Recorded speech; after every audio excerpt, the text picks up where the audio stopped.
இது ஒரு பொதுவா சொல்றதை கேளுங்க, கோரிக்கை மட்டும் வைங்க, சொல்றதை கேளுங்க.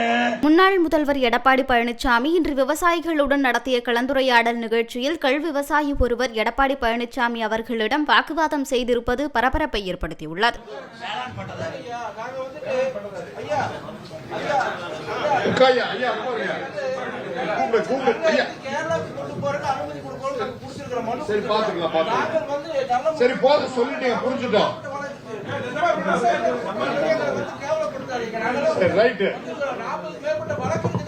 சரி உட்காருங்க, சரி உட்காருங்க,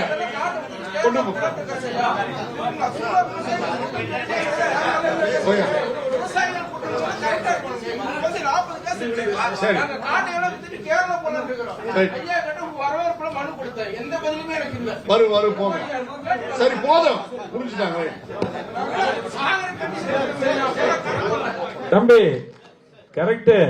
அவர் எடப்பாடியார் இருக்கும் போதுதான் இந்த பொள்ளாச்சிக்கு மட்டுமல்ல, இங்க பாருங்க, நீராபானத்துக்கு கிட்டத்தட்ட 15 கம்பெனிக்கு மேல அனுமதி கொடுத்தாரு. இது 23 கம்பெனிக்கு. இன்னைக்கு இந்த திமுக ஆட்சி வந்து எதுவுமே பண்ணல. அது மட்டுமல்ல, சென்னை விவசாயிகளுக்கு கஜா புயல் இல்ல, ஒரு நிமிஷம், கஜா புயல் வந்த போது ஒவ்வொரு மரத்துக்கும் அதிகமா நிதி கொடுத்தது அண்ணன். ஆகவே நம்ம நிறைய பண்ணிருக்கோம். கல் இறக்கிறத பத்தி நல்லசாமி பேச்சு. அவர் வந்து டாக்டர் எல்லாத்துக்கிட்டையும் போராடிட்டு இருக்காரு. அவர் ஒருத்தர் தான் அதுக்காக போராடுறவர்.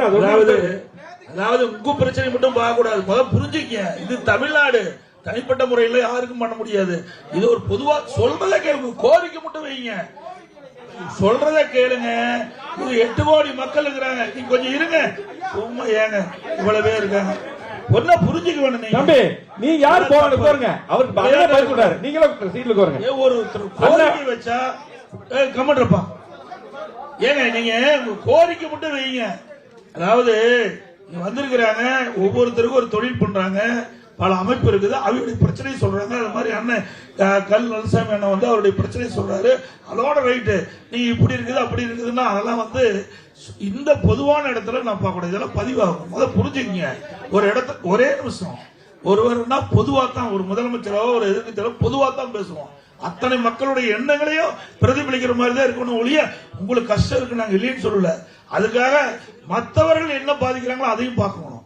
ஆக ஒரு தீர்வு காண்கிறது அனைவருடைய மனசு புண்படாத அளவுக்கு தீர்வு காணணும். அதுதான் ஒரு அரசாங்கம். அதனால உங்களுடைய கருத்தை சொல்லுங்க, அதோட நிறுத்திங்க.